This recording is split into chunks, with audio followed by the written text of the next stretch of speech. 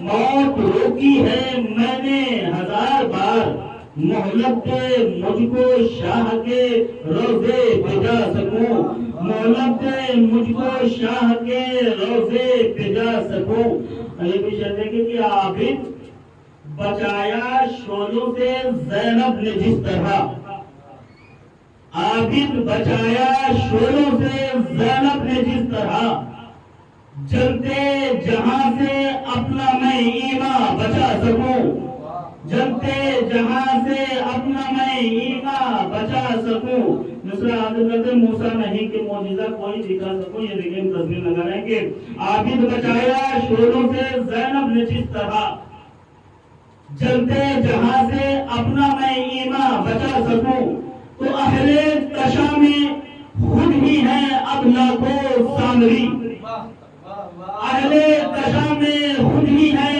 اب لاکھوں سامری، موسیٰ نہیں کہ معجزہ کوئی دکھا سکوں، موسیٰ نہیں کہ معجزہ کوئی دکھا سکوں، موسیٰ نہیں کہ معجزہ کوئی دکھا سکوں، تو دولت خدا دے اتنی مجھے میں بھی حج کروں، دولت خدا دے اتنی مجھے میں بھی حج کروں، دولت خدا دے اتنی مجھے میں بھی حج کروں، ایک بار میں علی کے لیے سر مڑا سکوں، ایک بار میں علی کے لیے سر مڑا سکوں، ایک بار میں علی کے لیے سر مڑا سکوں، تو مدح علی کی سیر میں وہ تھک کے نیند لے، مدح علی کی سیر میں وہ تھک کے نیند لے، رہوار کو میں فکر کے اتنا گھما سکوں، رہوار کو میں فکر کے اتنا گھما سکوں، کنوہا کنا میں رہتا ہوں اصغر پہ منتظر، نوحہ کناں میں رہتا ہوں اصغر پہ منتظر، نوحہ کناں میں رہتا ہوں اصغر پہ منتظر، مشکل جو مجھ پہ آئے تو میں مسکرا سکوں، مشکل جو مجھ پہ آئے تو میں مسکرا سکوں۔ بابا سے بلند نعرہ سلوات۔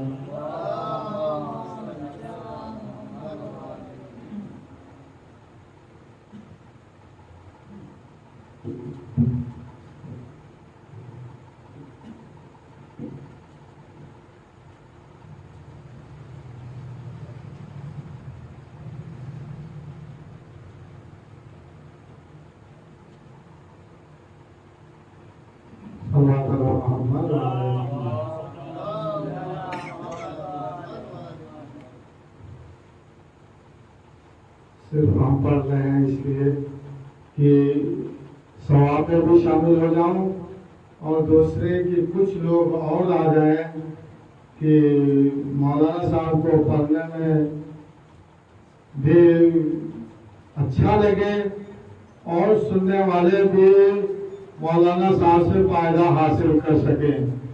صلوات علی محمد و آل محمد۔ مطلب دوسرے سوال فرمائیں کہ صاف آتی ہے سقیفہ سے صدا کانوں میں، صاف آتی ہے سقیفہ سے صدا کانوں میں، فرقہ بندی سے ہوا فرق مسلمانوں میں، فرقہ بندی سے ہوا فرق مسلمانوں میں، اپنے مطلب کے لیے جس نے بگاڑا دین کو، اپنے مطلب کے لیے جس نے بگاڑا دین کو، منہ چھپائے وہی پھرتے ہیں سیاہ خانوں میں، منہ چھپائے وہی پھرتے ہیں سیاہ خانوں میں۔ صلوات پڑھیں حضرت بول کر۔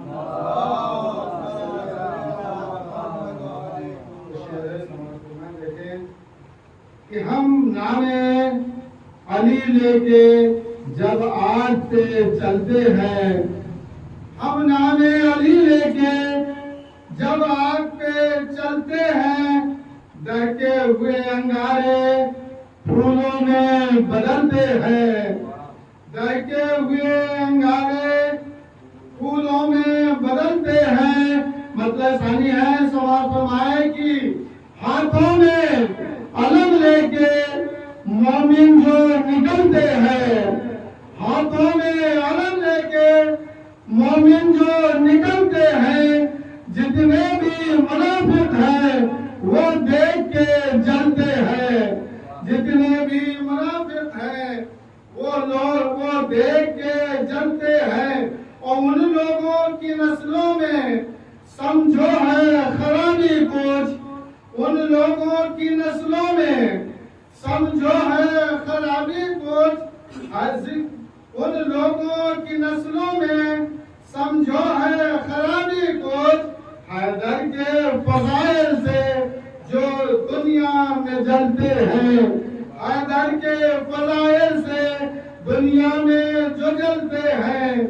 اور نزدیک میرے مشکل، نزدیک میرے مشکل آتے ہوئے ڈرتی ہے، نزدیک میرے مشکل آتے ہوئے ڈرتی ہے، جب ناد علی پڑھ کے ہم گھر سے نکلتے ہیں، جب ناد علی پڑھ کر ہم گھر سے نکلتے ہیں، اور جب چھیڑا کبھی ہم نے مولا کے فضائل کو، جب چھیڑا کبھی ہم نے مولا کے فضائل کو، مولا کے محب جو ہے خوشیوں میں اچھلتے ہیں، مولا کے محب جو ہے خوشیوں سے اچھلتے ہیں، اور کھایا ہے نمک جس کا کہتے ہیں اسے کافر، کھایا ہے نمک جس کا کہتے ہو اسے کافر۔ یہ کیسے مسلمان ہیں جو زہر اگلتے ہیں، یہ کیسے مسلمان ہیں جو زہر اگلتے ہیں، اور جو بھی ابو طالب کی عظمت نہ سمجھ پائے، جو بھی ابو طالب کی عظمت نہ سمجھ پائے، وہ دیکھو کھڑے اپنے اب ہاتھوں کو ملتے ہیں، وہ دیکھو کھڑے اپنے اب ہاتھوں کو ملتے ہیں۔ مکتب پیش خدمت ہے کہ باقر غم سرور میں آنکھوں سے جو گرتے ہیں، باقر غم سرور میں آنکھوں سے جو گرتے ہیں، یہ اشکوں کے ہر قطرے گوہر میں بدلتے ہیں، یہ اشکوں کے ہر قطرے گوہر میں بدلتے ہیں۔ صلی اللہ علیہ محمد علیہ۔ پانی غم حسین میں بہنے کا ہے سبب، پانی غم حسین میں بہنے کا ہے سبب، کرتے ہیں لوگ آگ پہ ماتم بسد ادب، نوحے کی ہر صدا میں ہوائیں ہیں مضطرب، فرش عذاب خاک پہ بچتی ہے روز و شب، چاروں پہ ہے دراز شہ مشرقین کا، در اصل زندگی پہ ہے قبضہ حسین کا، در اصل زندگی پہ ہے قبضہ حسین کا۔ یہ ذرا اپنے مصروں کے ذریعے سایہ آواز دیں گے حجت الاسلام والمسلمین علی جناب مولانا سید حبیب صاحب قبلہ فروغ منبر ہو رہے ہیں۔ آپ دن کا استقبال باواز بلند نعرہ صلوات سے کریں۔ اللہ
والسلام والتحية والإكرام على النبي العربي الأمي المكي المدني القرشي الهاشمي الطيب المكي صاحب التاج والمعراج الرسول المسدد والنبي الممجد المحمود الأحمد المصطفى الأمجد أبي القاسم محمد اللهم صل على محمد وعلى آل بيته الطيبين الطاهرين المعصومين المظلومين المنتخبين المنتخبين ورحمة الله على أعدائهم وغاصبي حقوقهم ومنكري فضائلهم ومصائبهم وسخاوتهم وشجاعتهم وولايتهم وطهارتهم وعظمتهم وعطشهم أجمعين من الآن إلى قيام يوم الدين. أما بعد قال الله تعالى في القرآن الكريم بسم الله الرحمن الرحيم والعصر إن الإنسان لفي خسر إلا الذين آمنوا وعملوا الصالحات وتواصوا بالحق وتواصوا بالصبر. صلوات اللهم صل على محمد. قرآن کریم کا مختصر سا سورہ جسے بطور عنوان قرار دیا ہے، اعلان قدرت ہو رہا ہے قسم کے ذریعے کہ والعصر عصر کی قسم، ان الانسان لفی خسر، بے شک انسان گھاٹے میں ہے، خسارے میں ہے، نقصان میں ہے. لیکن پھر ایک گروہ کا رکھ کیا جا رہا ہے، الا الذین آمنوا، سوائے ان لوگوں کے، یعنی وہ لوگ نقصان میں نہیں ہیں جو لوگ ایمان لائے. تنہا ایمان لے آنا انسان کو نقصان سے بچا دے گا تو شاید جواب قدرت آئے کہ تمہارے دل میں پوشیدہ راز ہے، کیسے معلوم ہو کہ تم کون ہو؟ وعملوا الصالحات، اپنے ایمان کا اظہار اعمال صالحہ کے ذریعے کرو. ایمان لے آئے، نیک اعمال انجام دے دیے، اب ہم کامیاب ہو گئے، تو شاید جواب قدرت آئے کہ تم نے اپنی اکیلے کی ذات کے لیے کیا ہے. جس سماج اور معاشرے میں زندگی گزار رہے ہو اس کے بھی تو حقوق ہیں، اس کے لیے کیا کیا. وتواصوا بالحق وتواصوا بالصبر، لوگوں کو حق اور صبر کی تلقین کرتے ہیں، وصیت کرتے ہیں، نصیحت کرتے ہیں. تو انسان اگر کامیاب ہونا چاہتا ہے تو اس کے اندر کم سے کم قرآن کے اعتبار سے یہ 4 صفتیں پائی جائیں. اور شریعت کے جتنے قانون ہیں اگر ان سب کو آپ دیکھیے تو ان کا دار و مدار انہی 4 چیزوں کو پر آ کے ہوتا ہے: ایمان، عمل صالح، حق کی تلقین اور صبر کی تلقین. ساری چیزیں احکام پڑھاتے چلے جائیے. ایمان ہے، دنیا میں ایسا ہو سکتا ہے کہ انسان کسی چیز پر ایمان رکھتا ہو مگر اس کے قانون پر عمل نہ کرتا ہو. ایمان کے ذریعے پھر شریعت کے سارے احکام آ جائیں گے. عمل صالح میں آپ کے سارے حقوق آ جائیں گے. والدین کے کیا حق ہیں، رشتہ داروں کے کیا حق ہیں، اہل بستی کے کیا حق ہیں، بھائی کا بھائی پر کیا حق ہے، بہن کا بھائی پر کیا، ساری چیزیں اس میں آتی ہیں. وتواصوا بالحق وتواصوا بالصبر، اس میں آپ کے پورے معاشرے سے متعلق ساری چیزیں ہو جائیں گی. تو انسان اگر کامیاب ہونا چاہتا ہے تو اس کے اندر یہ 4 چیزیں ہونا چاہیے. اب سوال یہ اٹھتا ہے کہ انسان کو اللہ نے بنایا، اگر کل کی مجلس ذہن میں ہو، انسان کو اللہ نے بنایا، نہ اس کے کامیاب ہونے کی حد معین کی. اس نے اعلان کیا دنا فتدل قاب قوسین او ادنی، اب تو معبود کے درمیان 2 کمان جو اس سے کم. کتنا کم؟ 1 ذرے سے لے کے 2 کمان تک کا ہوا فاصلہ. پروردگار نے حد معین نہیں کی. یعنی اگر انسان کامیابی کی طرف جائے تب بھی اس کی حد معین نہیں کی، لیکن یہی انسان اگر زوال کی طرف جائے تب بھی اس کی حد معین نہیں. قرآن کہتا ہے اولئک کالانعام بل ھم اضل، حیوان بلکہ اس سے بھی بدتر. کتنا بدتر؟ اس کی بھی کوئی حد معین نہیں. تو انسان کے ہاتھ میں دونوں اختیار ہیں، چاہے تو کمال کی طرف چلا جائے، چاہے تو زوال کی طرف چلا جائے. تو جو چاہ رہا ہوں کہ گوشے کی طرف لے چلنا چاہتا ہوں. نہ کامیاب ہونے میں حد معین، نہ زوال میں جانے میں حد معین. تاریخ کے 2 کردار ہیں، ایک جو زوال کی طرف گیا تو کتنا زوال میں گیا حد معین نہیں ہے، دوسرا جو کمال کی طرف گیا کتنا کمال میں گیا یہ بھی حد معین نہیں ہے. میں معصوم کرداروں کی گفتگو نہیں کر رہا ہوں، اس لیے کہ معصوم تو ہے ہی صاحب کمال. اگر ان کے یہاں کمال پایا جائے تو تعجب نہیں ہے. تعجب اس بات پر ہے کہ کوئی غیر معصوم اس منزل کمال کو پہنچ جائے کہ بہت سارے انبیاء حسرت بھری نگاہوں سے اس کی طرف دیکھیں. کمال تو یہ تو 2 کردار، ایک وہ کردار جو زوال میں گیا تو اس کی کوئی حد معین نہیں، دوسرا وہ کردار جو کمال میں گیا تو اس کی بھی کوئی حد معین نہیں ہے. دونوں کردار، ایک کردار ہے عمر سعد کا. تاریخیں یہ بتاتی ہیں کہ جب ابن زیاد کوفے کا گورنر بن کے آیا ہے، جب جناب مسلم گئے ہیں، اب جناب مسلم کے جانے کا اثر یہ ہوا کہ جو اس وقت کوفے کا گورنر تھا، کوفے کے حالات جب اس کی دسترس سے باہر ہونے لگے تو یزید نے عمر سعد کو گورنر بنا کے بھیجا. یزید نے ابن زیاد کو گورنر بنا کے بھیجا کہ جا کے کوفے کے حالات کو بہتر کرو، ہمارے حق میں کرو. اور اس کے ساتھ ساتھ ایک پیغام یہ بھی ہے کہ کسی ایسے شخص کو تلاش کرو جو قتل حسین کو انجام دے. 2 کام ہیں، ایک کوفے کو ہمارے اعتبار سے بہتر کرو، دوسرا یہ ہے کہ کسی ایسے فرد کو تلاش کرو جو قتل حسین کی ذمہ داری کو انجام دے. ابن زیاد آیا، جناب مسلم کی شہادت ساری تاریخیں آپ کے سامنے ہے، پہلی محرم سے لے کے آج تک مسلسل سنتے چلے آئے. دوسرا ابن زیاد کی نظر انتخاب مصر سعد پر گئی. کوئی معمولی شخصیت نہیں ہے. اس کا باپ صاحب ابن ابی وقاص مولا کائنات کے صحابیوں میں رہ چکا ہے. اب سوچئے کیسا کردار ہے کہ جس کا باپ علی کا صحابی رہ چکا ہے. اس کے بیٹے کو بلایا اور بلانے کے بعد ابن زیاد عمر صاحب سے کہتا ہے کہ حاکم شام یہ چاہتا ہے کہ تم قتل حسین کو انجام دو. یہ کہتا ہے کہ امام وقت ہے، اگر میں انہیں قتل کروں گا تو میری دنیا بھی خراب، میری آخرت بھی خراب. اس کے بدلے میں مجھے کیا ملے گا؟ کہا کہ میں شام نے کہا ہے جو امام حسین کے قتل کے فریضے کو انجام دے گا تاریخ کے لفظ یہ ہے حاکم شام کی طرف سے اسے ملک رہ کی حکومت ملے گی. پھر سعد ابن زیاد سے کہتا ہے یہ تم کہہ رہے ہو، حاکم شام کا کوئی ایسا فرمان میرے سامنے نہیں ہے. تیز رفتار گھوڑے دوڑا دیے گئے، یزید نے خبر بھیجی گئی. جب یزید نے خبر گئی تو اس نے ملک رہ کر جوابہ وہاں سے لکھ کے بھیج دیا. ابن زیاد نے پھر عمر سعد کو بلایا اور بلانے کے بعد وہ جوابہ سامنے رکھ دیا کہ دیکھو یزید نے ملک رہ کا فرمان لکھ کے بھیج دیا. روایتیں لکھتی ہے کہ عمر سعد ابن زیاد سے کہتا ہے مجھے ایک رات کی مہلت چاہیے. رات بھر ٹہلتا رہا ہے اور جب صبح کا ہنگام قریب آیا ہے تو اس نے فیصلہ لیا کہ ملک رہنا جنت ہے ادھار. عقل مندی یہ ہے کہ نقد کو لے لو ادھار کو چھوڑ دو. دیکھیں گرنے کی حد میں گیا تو پھر اب کہاں تک گرا کہ زمانے کے امام کا قاتل بن گیا. وہ توجہ چاہ رہا ہوں کس لیے ملک رہ کا قبالہ ملا. روایتیں کہتی ہے قبالہ جیب میں رکھا رہ گیا، رہ جانا بھی نصیب نہ ہوا. ایک یہ گرنے کا کردار ہے، زوال کا کردار کہ اس کے زوال کی کوئی حد معین نہیں. تو پھر ایک اور کردار ہے جو منزل کمال پہ گیا تو پھر اس کی بھی حد معین نہیں. جو حسین ابن علی کو کربلا تک لے کے آیا تھا. شب عاشور بیٹا دیکھتا ہے کہ بابا یہ کس پریشانی کے عالم میں آپ ٹہل رہے ہیں. میں نے بڑے بڑے معرکوں میں بھی آپ کو اتنا پریشان نہیں دیکھا ہے.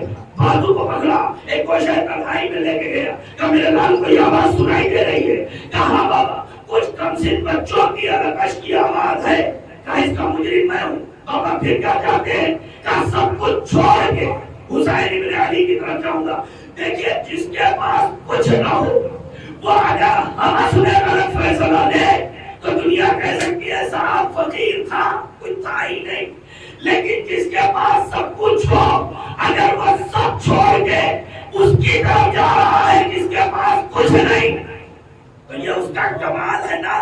انہوں نے سب کچھ چھوڑ دیا اور چھوڑ کے امام حسین کی طرف چلے. اپنے بیٹوں سے کہتے ہیں میرے لال میں نے انہی ہاتھوں سے حسین ابن علی سے گستاخی کی تھی. بابا پھر تو میرے ہاتھوں کو باندھ دو. میں نے یہی نگاہیں گستاخانہ حسین ابن علی کی طرف بلند کی تھی. بابا پھر چہرے پر نقاب ڈال دو. آئے ہیں امام حسین کے قدموں پر گر پڑے. اب یہ اخلاق حسین ابن علی ہے کہ ان کو اٹھا کے سینے سے لگا لیا. کتنا اچھا تیری ماں نے نام رکھا ہے، تو یہاں بھی آزاد ہے تو وہاں بھی آزاد ہے. تو اب دیکھیے ایک لالچ میں گیا باطل کی طرف تو اس کے زوال کی حد معین نہیں. تو پھر جو سب کچھ چھوڑ کے آیا ہے باطل نے اپنے نمائندے کو ملک رہ کا قبالہ دیا تھا. تو حسین ابن علی کے لیے بھی ضروری ہے کہ جو حق کی طرف آیا ہے اسے قبالہ دے. حسین نے جو قبالہ کربلا میں حر کو دیا وہ کسی دوسرے شہید کو نہ ملا. پیشانیاں حر پر رومال زہرا باندھ کے کہا اگر باطل دنیا کا قبالہ دیتا ہے تو ہم آخرت کے قبالے دیتے ہیں. صلوات ہے محمد.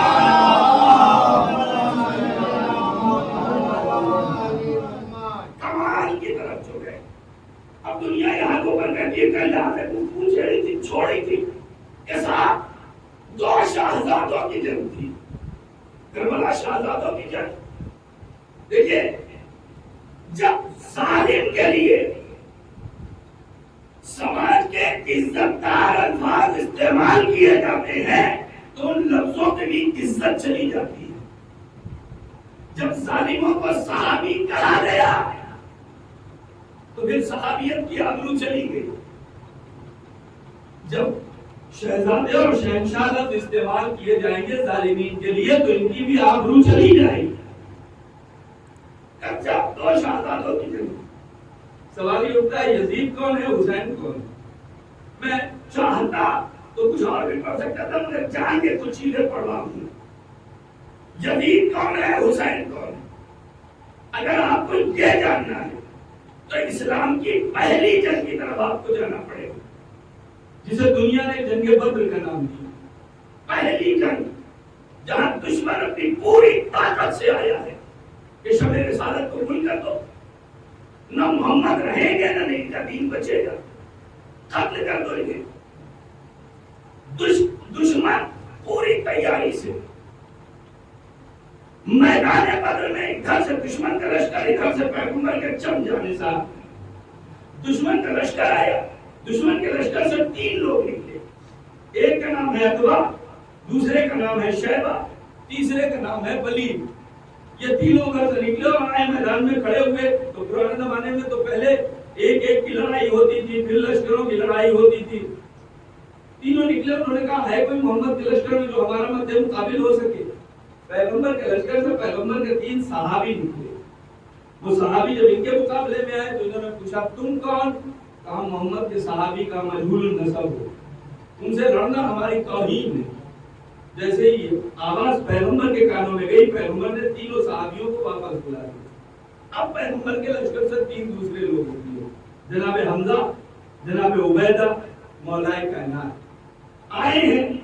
جناب حمزہ عتبہ کے مقابلے میں, جناب عبیدہ شیبہ کے مقابلے میں, مولائے کائنات ولید کے مقابلے میں. جناب حمزہ نے عتبہ کو قتل کیا, مولائے کائنات نے ولید کو قتل کیا. جناب عبیدہ اور شیبہ میں جنگ ہو رہی تھی. اب جو علی کی تلوار پلٹی تو ساتھ میں شیبہ کو لیتی ہوئی چلی گئی.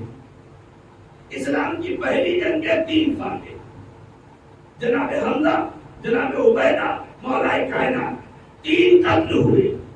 عتبہ, شیبہ, ولید. اسلام کی دوسری جنگ ہوئی جسے دنیا نے جنگ احد کے نام سے یاد کیا. اس جنگ میں پہلی جنگ کے فاتح پیغمبر کے چچا جناب حمزہ کی شہادت ہوتی ہے. اور تاریخ کی وہ بدنام زمانہ خاتون جسے تاریخ نے ہند جگر خارا کے نام سے یاد کیا ہے, بڑے میدان میں پیغمبر کے چچا جناب حمزہ کا سینہ چاٹ کر کے کلیجہ چبانا چاہتی تھی. یہ تاریخ ہے نا آپ کے سامنے. سوال یہ ہوتا ہے یہ میدان میں کیوں آئی اور جناب حمزہ کے ساتھ یہ گستاخی کیوں کی؟ تو جو پہلی جنگ میں 3 قتل ہوئے تھے اس میں عتبہ ہندا کا باپ تھا, شیبہ ہندا کا چچا تھا, ولید ہندا کا بھائی تھا. ہندا کا حاکم شام کی ماں یزید کی دادی. اب دونوں مارے کے سمجھ میں آئے. ایک فکر وہ ہے جو شروع سے دین کو مٹاتی چلی آ رہی ہے, دوسری فکر وہ ہے جو شروع سے دین کو بچاتی چلی آ رہی ہے. یہ کربلا میں 2 شہزادوں کی جنگ نہیں ہے, 2 فکروں کی جنگ ہے. ایک فکر دین مٹانا چاہتی ہے, دوسری فکر دین بچانا چاہتی ہے. اور یہ ایسا نہیں ہے کہ ایک اور ایک ادھر سے آ گئے ہوں, بلکہ اگر اس کو سمجھنا ہے کہ صلوات میرے پر محمد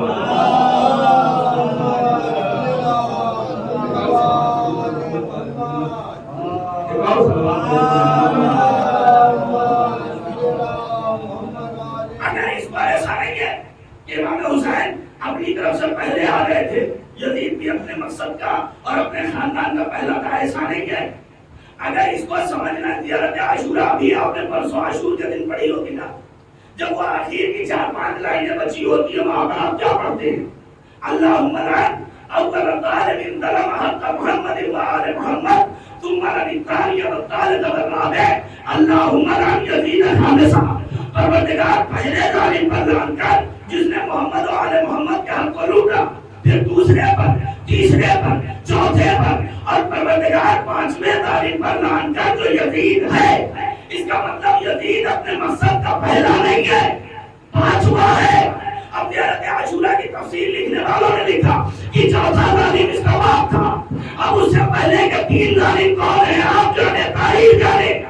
مگر ہے کوئی جس کے سلسلے کا یزید 5واں ہے تو حسین بھی اپنے مقصد کا پہلا لیں گے. پنٹن کا پانچواں ہے, حق کے پانچویں کے مقابلے میں باطل کا پانچواں آیا تھا. اب شہزادے کہیں گے چہرے پہ نقاب لگا لیے, باطل تھا جو دین کو مٹانے کے لیے آیا تھا, حسین تھے جو دین کو بچانے کے لیے آئے تھے. صلوات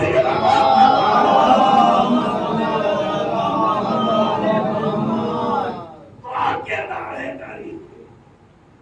دو کرداروں کے لیے صاحب بڑا اصرار ہوتا ہے. لکھا نا کربلا کو اگر سمجھنا ہے تو اس کے بیک گراؤنڈ میں آپ کو جانا پڑے گا, تبھی مسائل حل ہوں گے. دو کردار ہیں, دو کرداروں کے لیے بڑا اصرار ہوتا ہے. ایک کریے صاحب مان لیجیے فتح مکہ کے بعد انہوں نے کلمہ پڑھ لیا تھا, اسلام لے آئے تھے, مسلمان ہو گئے. بہت زیادہ اسلام مانیے مسلمان تھے, ٹھیک ہے صاحب.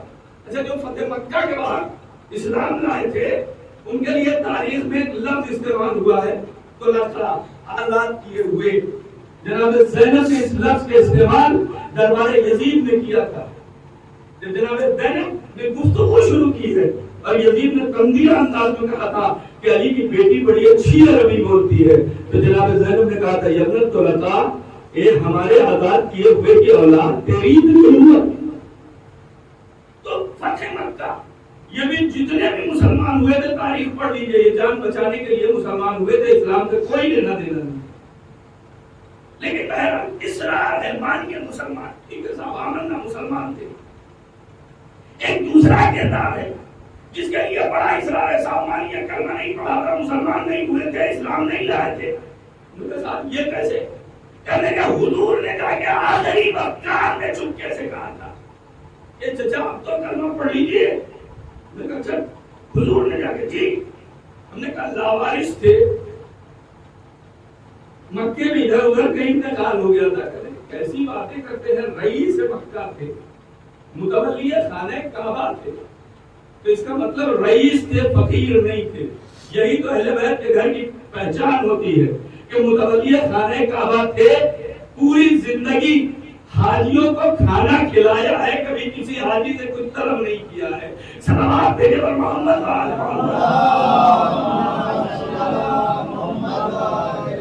رئیس تھے جی, رئیس تھے, گھر کھانا. آپ کیسی بات کرتے ہیں, جو رئیس ہوگا کیا اس کا گھر نہیں ہوگا؟ تو ہم نے کہا پھر جیسے ہم لوگوں کیا ہوتا ہے, آپ کیا بھی گھر کے باہر ایک بڑا سا چبوترا یا ایک صحن ہوتا ہے. ہم نے کہا کیا وہاں جناب ابو طالب کرتا تھی, چارپائی پڑی ہوئی تھی اور اس پر لیٹے تو انتقال ہو گیا, پیغمبر نے جا کے وہاں کہا کیسی بات کرتے ہیں. حجرے میں جا کے کان میں چپکے سے کہا. اب کیا کیا جائے, ایسی ذہنیت کا کہ جب سننے پہ آتے ہیں تو حجرے میں کان میں کہی جانے والی بات سن لیتے ہیں, نہیں سننے پہ آتے ہیں تو ادھر تبیر کا اعلان نہیں سنائی دیتا ہے. صلوات بھیجے پر محمد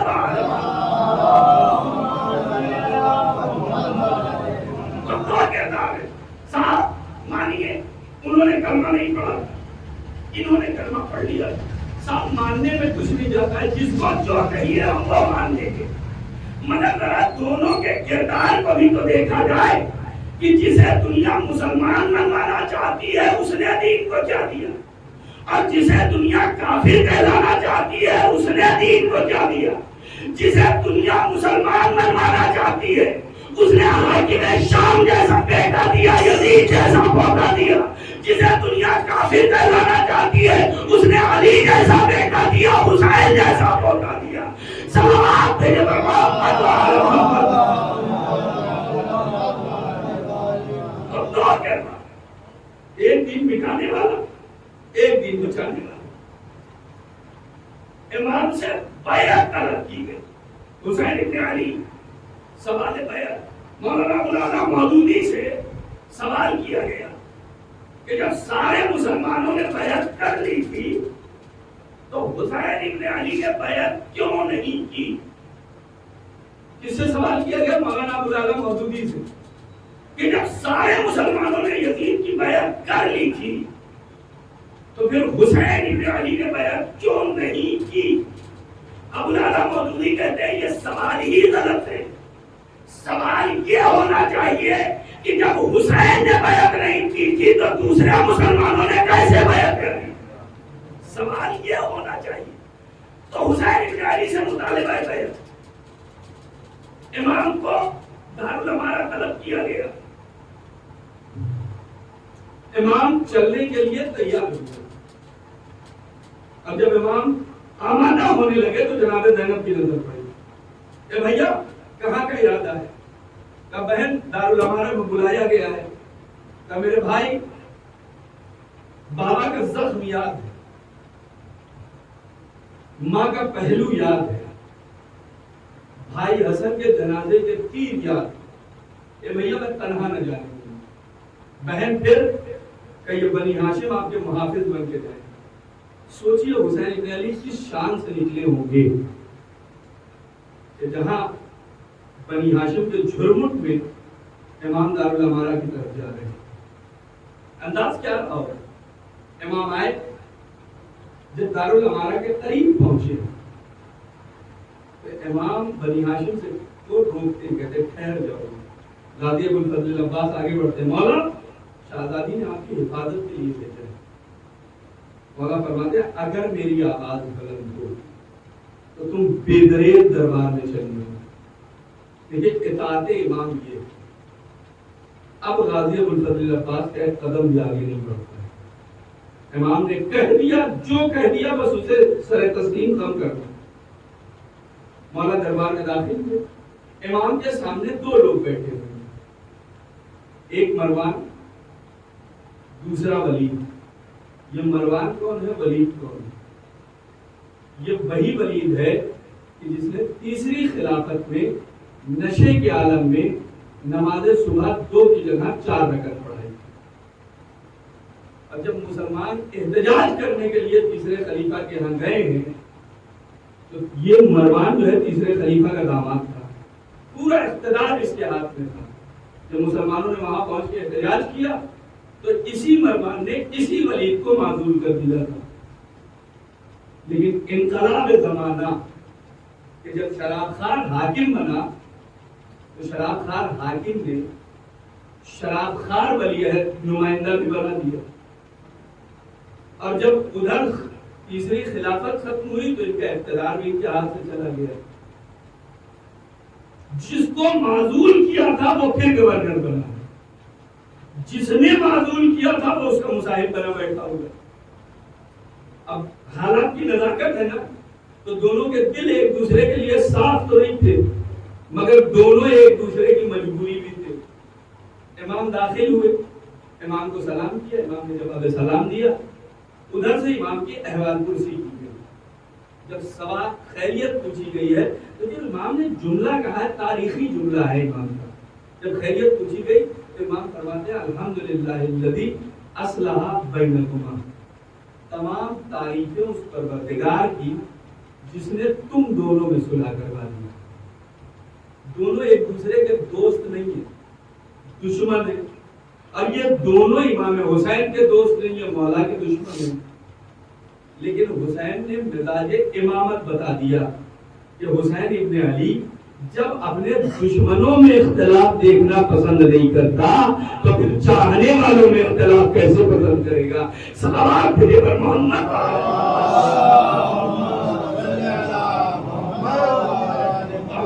جملہ جب امام بیٹھے گفتگو شروع ہوئی تو امام کے سامنے وہ خط رکھ دیا گیا. امام نے خط پڑھا.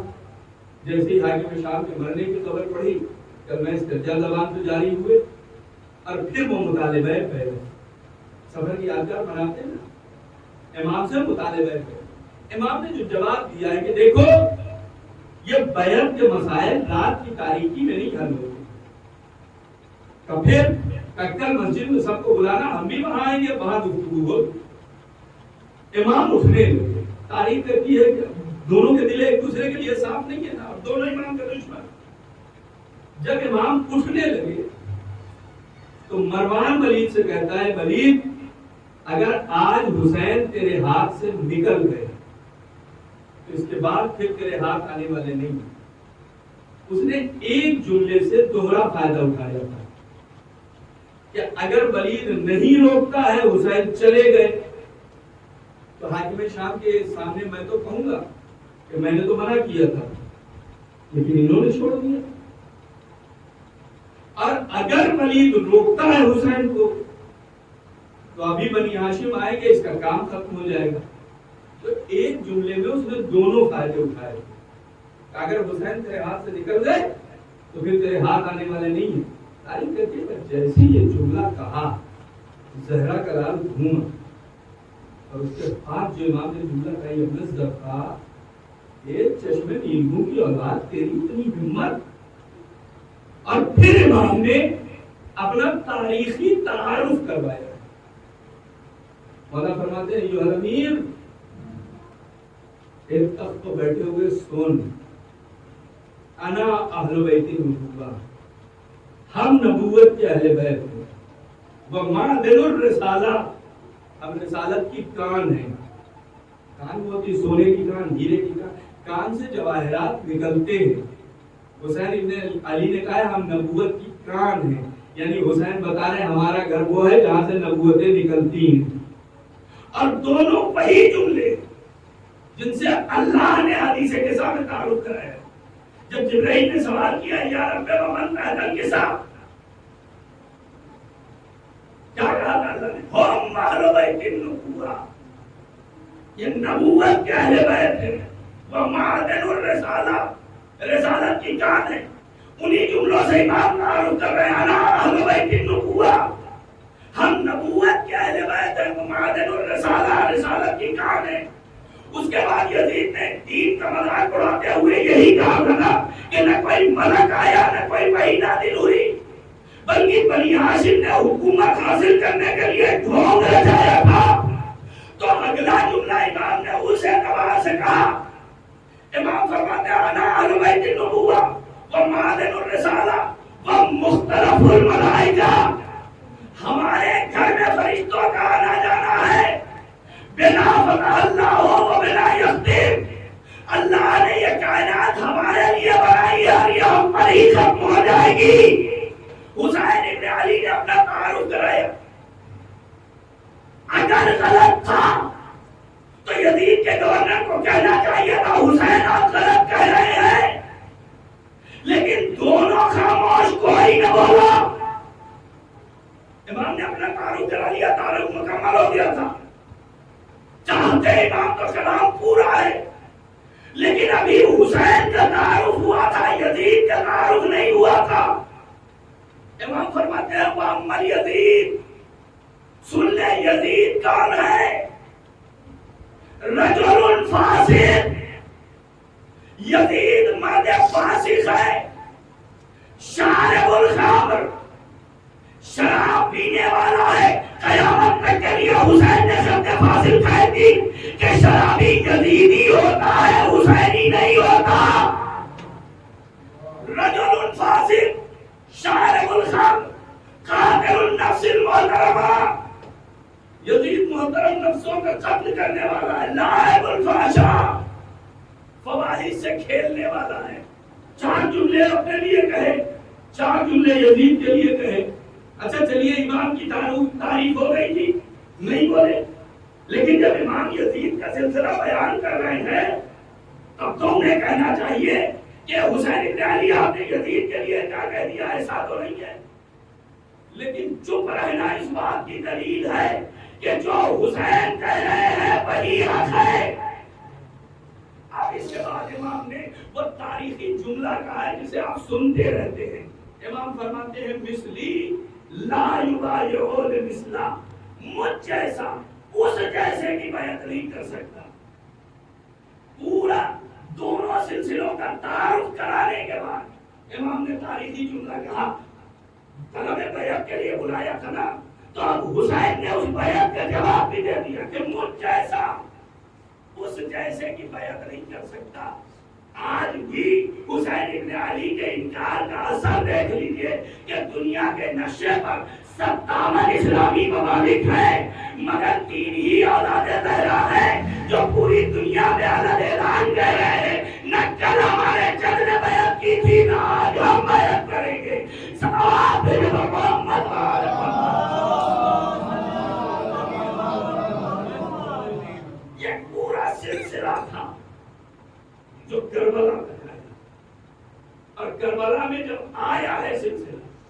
تو پھر اب ظاہر سی بات ہے کہ جب انسان اس معیار کو پہنچ جائے تو پھر قدرت آواز دیتی ہے یا ایتھا النفس المطمئنہ ارجعی الی ربک راضیۃ مرضیہ، اے نفس مطمئن پلٹ جا اپنے رب کی طرف اس حالت میں کہ وہ تجھ سے راضی اور تو اس سے راضی۔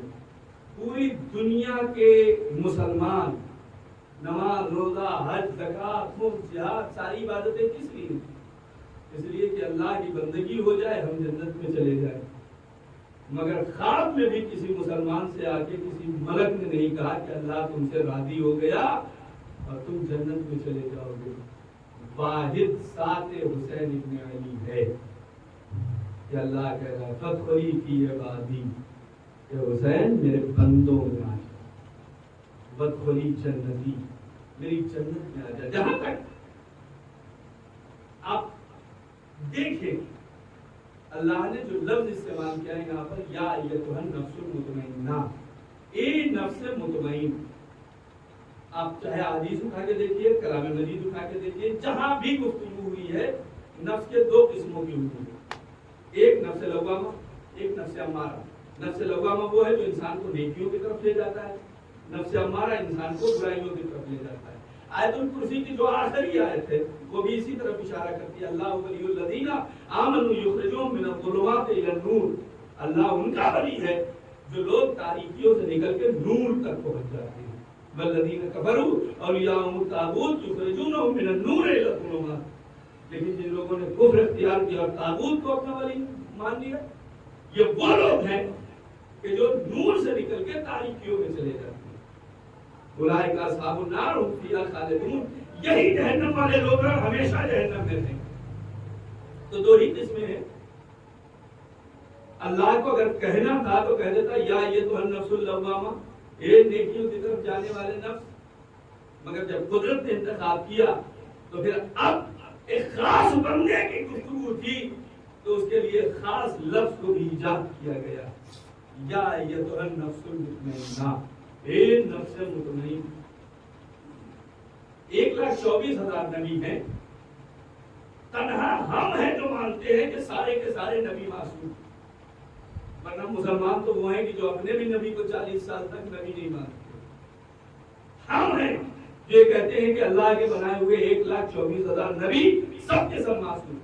اچھا، اللہ نے سب کو معصوم بنا کے بھیجا، نبی تھے تو کیا سب کے سب برابر تھے؟ اب دیکھیں 1,24,000 میں جب چنے گئے تو 313 نکلے، جب 313 میں چنے گئے تو 5 نکلے، جب 5 میں چنا گیا تو ایک ہمارا آپ کا نبی نکلا۔ اللہ نے فیصلہ کر دیا جب ہمارے بنائے ہوئے سارے کے سارے نبی برابر نہیں ہو سکتے تو پھر پد میں پیغمبر میں بیٹھنے والے گنہگار کیسے برابر ہو سکتے ہیں؟ صلوات ہے کہ محمد و آل محمد۔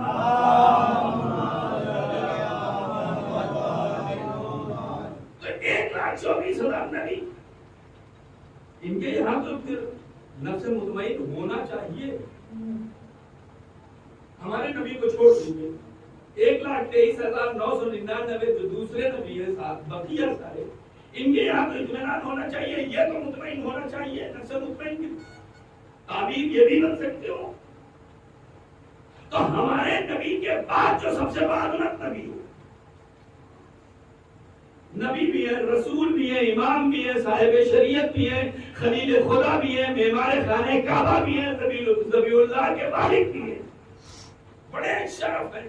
اور ہمارے نبی کے بعد سب سے باعظمت نبی ہے جناب ابراہیم۔ تو پھر جناب ابراہیم کیا اطمینان ہونا چاہیے، اتنا بڑا نبی اطمینان ہونا چاہیے۔ گزر رہے راستے سے ایک منظر دیکھا، دعا کے لیے ہاتھ اٹھا دیے، رب ارنی کیف تحیی الموتیٰ، دکھا دے پروردگار مردوں کو کیسے زندہ کرے گا۔ ادھر سے سوال ہو گیا اولم تؤمن، کیا تمہیں ایمان نہیں ہے؟ کہیں ایمان تو ہے ولکن لیطمئن قلبی، ایمان ہے اطمینان نہیں ہے۔ تو بھائی جب اطمینان ہی نہیں ہے تو نفس مطمئن کیسے ہو سکتا ہے؟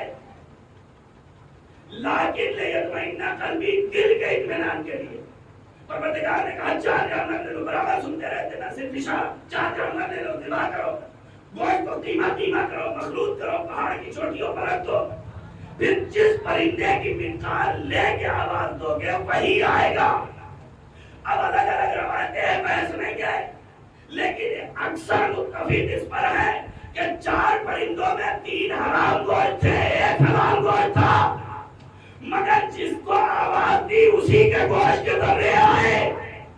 پرندوں نے ایک مسئلہ حل کر دیا کہ اکثریت کی بھیڑ سے گھبرانا نہیں، اگر اقلیت میں بھی ہو پکارنے والا معصوم ہو تو لبیک کہہ کے چلے جانا.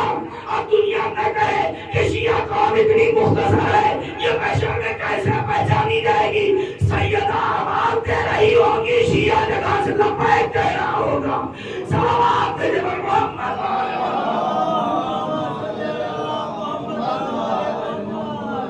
ایک دو کو زندہ نہیں کیا، 4 پرندوں کو زندہ کر لیا، تو اب وہ مطمئن ہو جانا چاہیے.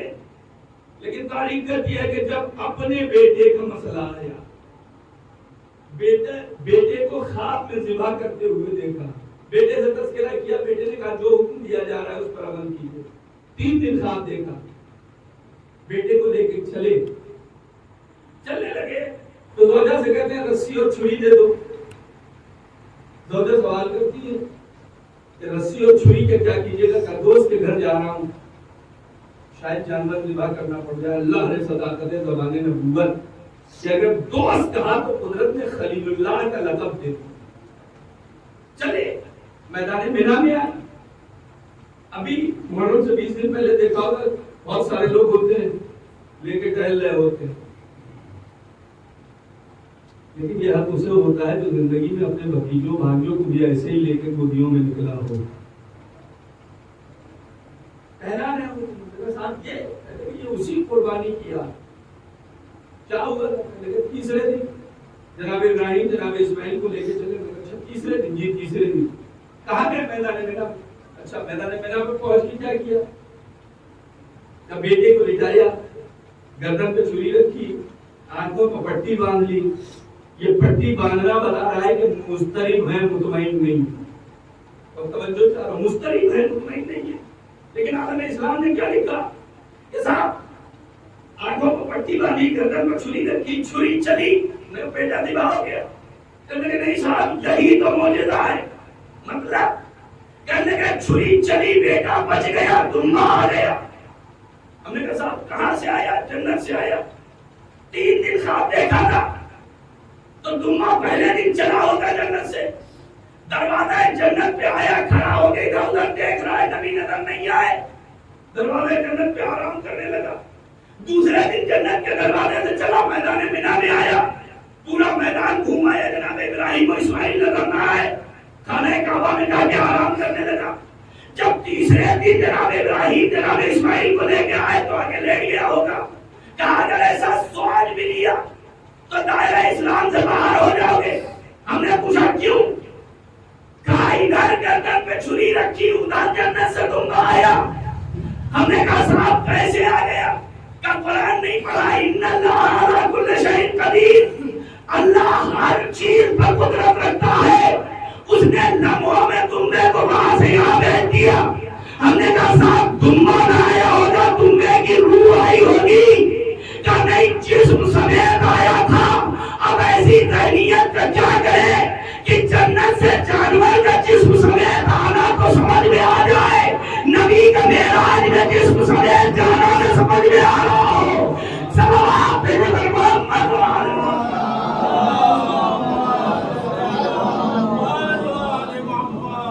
مطمئن نہیں، مضطرب. مطمئن تو بس ایک ہی ذات، ایسی ذات کے سارا اطمینان اسی سے آگے ختم ہو جائے. جتنے مطمئن تھے سجدے آخر میں سر رکھ کے آواز دیتے الہی قد وفیت عہدی، پروردگار میں نے اپنا وعدہ پورا کر دیا. اور اسے بعہدی، اب تو اپنے وعدے کو پورا کر. بڑا مشکل ہے خدا کے سامنے یہ کہنا کہ معبود میں نے اپنا وعدہ پورا کر دیا. اس کے لیے حسین بن علی جیسی شخصیت چاہیے. اب خدا کہتا ہے یا ایھا النفس المطمئنہ اور صرف اتنا ہی نہیں، ہم آپ کو کہہ دینا کیا معنی رکھتا ہے کہ اللہ کی مسلحت پر راضی ہوں؟ حسین بن علی کہنے الہی رضم بقضائی، پروردگار میں تیرے فیصلے پر راضی ہوں۔ 71 قربانیاں دینے کے بعد حسین کہتے ہیں پروردگار میں تیرے فیصلے پر راضی ہوں، وتسلیما لامرک، میں تیرے حکم کو تسلیم کروں۔ جب انسان اس میں یاد کرو تو پھر یہ بندہ ہوتا ہے جس سے خدا کہتا ہے کہ تو میری جنت میں آ۔ کردار اس میں یاد کرنا چاہیے۔ یقیناً پہلی محرم سے لے کے آج تک، یہ استقبال اضحیٰ سے لے کے آج تک مسلسل مجالس کا سلسلہ جاری ہے، گریہ کر رہے ہیں آپ، لیکن انصاف سے بتائیے کیا گریے کا حق ادا ہوا؟ دل یہ کہہ رہا ہے کہ حسین پر اتنا رو لیے کہ دل بھر گیا۔ ہر ایک دل کی یہی خواہش ہے چند دن یہ غم اور ہوتا، ہم حسین پر اور آنسو بہا لیتے۔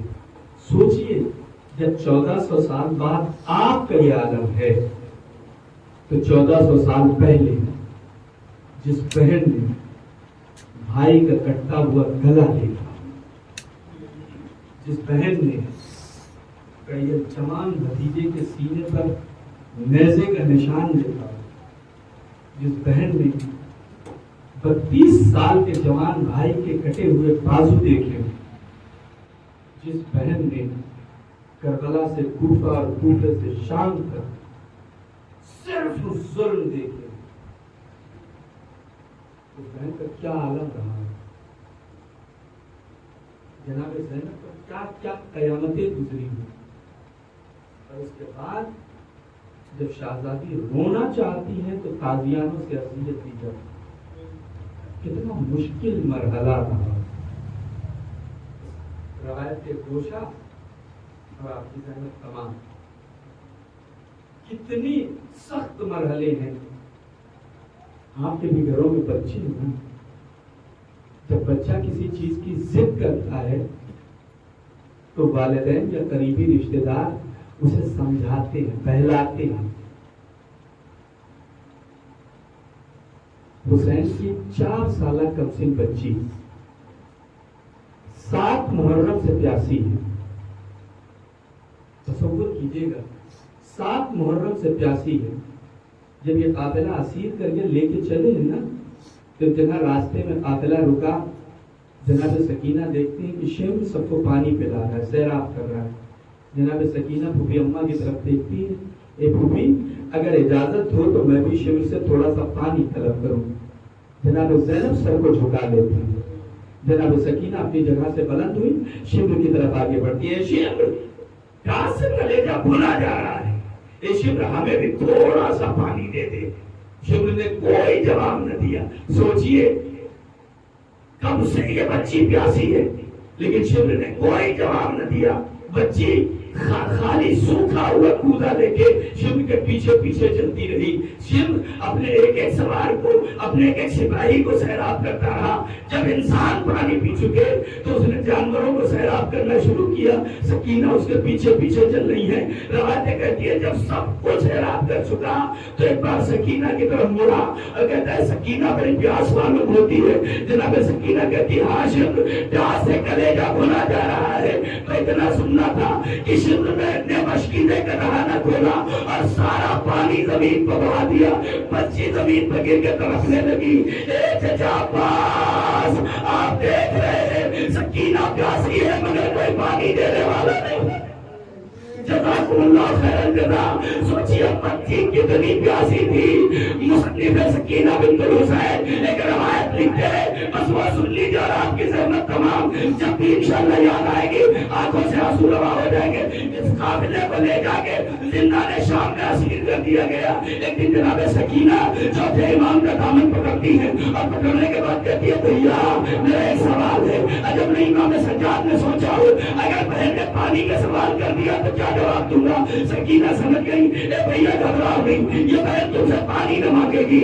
امام فرماتے بہن تمہارا سوال کیا ہے؟ کیا بھیا پیاس کی وہ کون سی صورتیں ہیں جب انسان کا زندہ رہنا مشکل ہو جاتا ہے؟ امام نے بڑے غور سے چہرے کو دیکھا اور بہن سے مخاطب ہو کے فرماتے بہن میں سن سکو گی. سکینہ نے ننھے ہاتھ جوڑے, بھیا بتائیے. کہا بہن پہلی صورت یہ ہے کہ پیاس انسان کی زبان خشک ہو جاتی ہے, حلق میں کانٹے پڑ جاتے ہیں, نگاہوں کے سامنے دھواں سے چھا جاتا ہے. بچی طرف کے کہتی ہے بھیا یہ تو میرے بھیا علی اکبر کی پیاس معلوم ہوتی ہے. کہا بہن دوسری صورت یہ ہے, دوسری صورت یہ ہے کہ جس طرح مچھلی کو پانی سے نکالا جائے تو مچھلی جب طاقت نہیں رہتی ہے تو پیاس کی شدت سے کبھی دہن کھولتی ہے کبھی بند کرتی ہے, ایسے پیاسا انسان پیاس کی شدت سے کبھی دہن کھولتا ہے کبھی بند کرتا ہے. بچی طرف کے کہتی ہے بھیا یہ تو میرے 6 مہینے کے علی اصغر کی پیاس معلوم ہوتی ہے.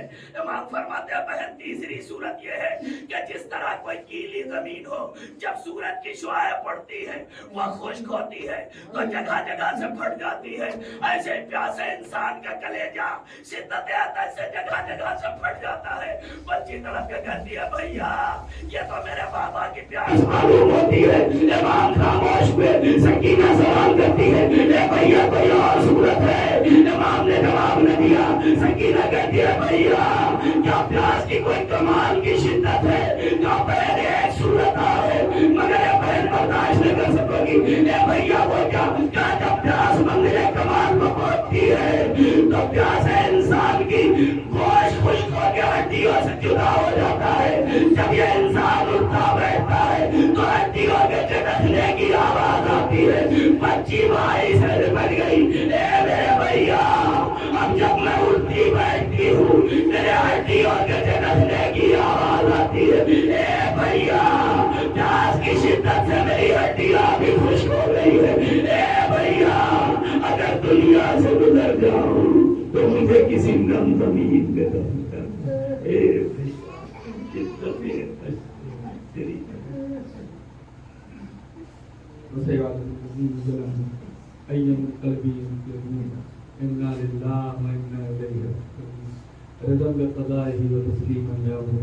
لا معبود سوا کیا غیاث المستغیثین علیہ. پروردگارہ ہماری اس مختصر سی عبادت کو قبول فرما, ہمیں اعمال صالحہ کی توفیق عطا فرما. معبود جو مقروض ہیں ان کے قرضوں کو عطا فرما, جو پریشان حال ہیں ان کی پریشانیوں کو دور فرما, جو بیمار ہیں ان کو شفائے کامل و عاجل عطا فرما, جو بے گناہ اسیر ہیں انہیں جلد از جلد رہائی عطا فرما. پروردگارہ جو افراد بے روزگار ہیں انہیں صاحب روزگار بنا دے, جو صاحب روزگار ہیں ان کے رزق میں مزید ترقی عطا فرما. پروردگارہ جو افراد بے اولاد ہیں انہیں اولاد صالح عطا فرما.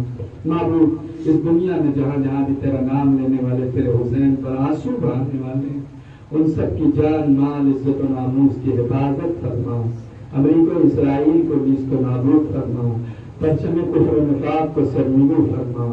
پرچم اسلام کو سربلند فرما. پروردگارہ مومنین سعودیہ, مومنین سیریا, مومنین لبنان, مومنین یمن کو کامیابی و کامرانی عطا فرما. معبود علماء اعلام کا سایہ ہم سب کے سروں پر قائم و دائم رہے. معبود بالاخص آیت اللہ خامنئی, آیت اللہ سیستانی, آیت اللہ زکزکی اور سید حسن نصر اللہ کی حفاظت فرما. پروردگارہ اس ملک کو ہم سب کے لیے امن و امان کا گہوارہ قرار دے. معبود اپنی آخری حجت کے ظہور میں تعدیل فرما, ہم سب کو ان کے ناصر و مددگار میں شمار فرما. آپ حضرات سے گزارش ہے ایک مرتبہ سورہ الحمد اور 3 مرتبہ سورہ توحید کی تلاوت فرما کر مرحومہ افروز فاطمہ بنت محمد اختر, سید رضا حسین, سید شبر حسین, مرحومہ سنجیدہ بیگم, مرزا محمد اختر, مرزا کرار حسین, مرحومہ شہر بانو, مرحومہ کاظمی بانو اور تمام مومنین و مومنات کی ارواح کو عیسیٰ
دیکھو عباس جری دیکھو ذرا زینب سوئے دربار چلی ہے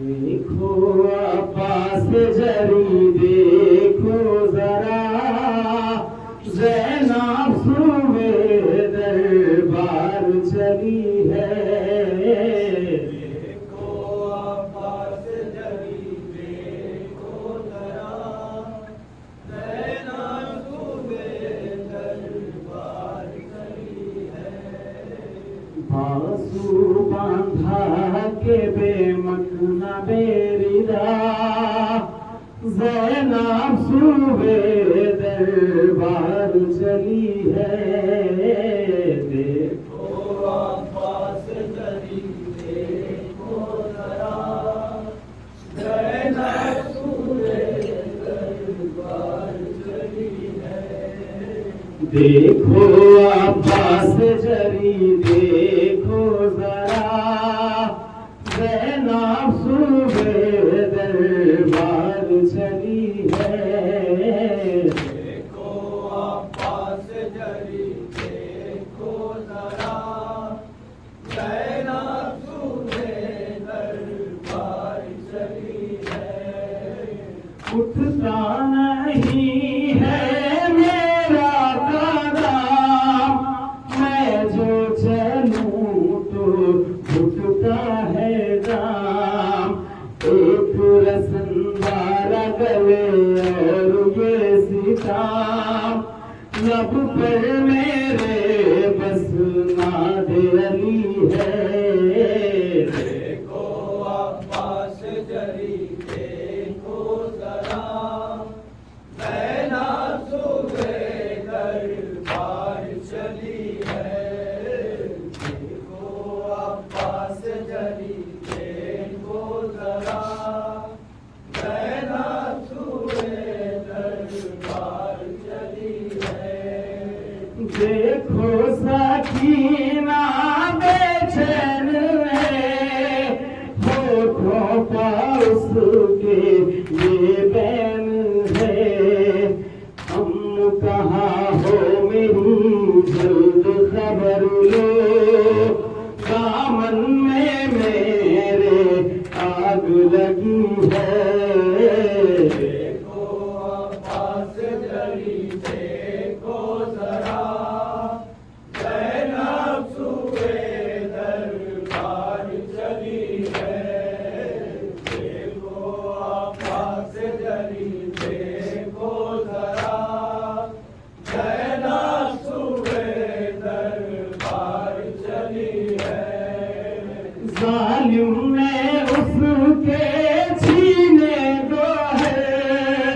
ڈھونڈ رہی ہے اس کی نظر اب سے بلاتی ہوں تمہیں بولتے نہیں دن ڈھل گیا اور شام ہوئی ہے دیکھو عباس جری دیکھو ذرا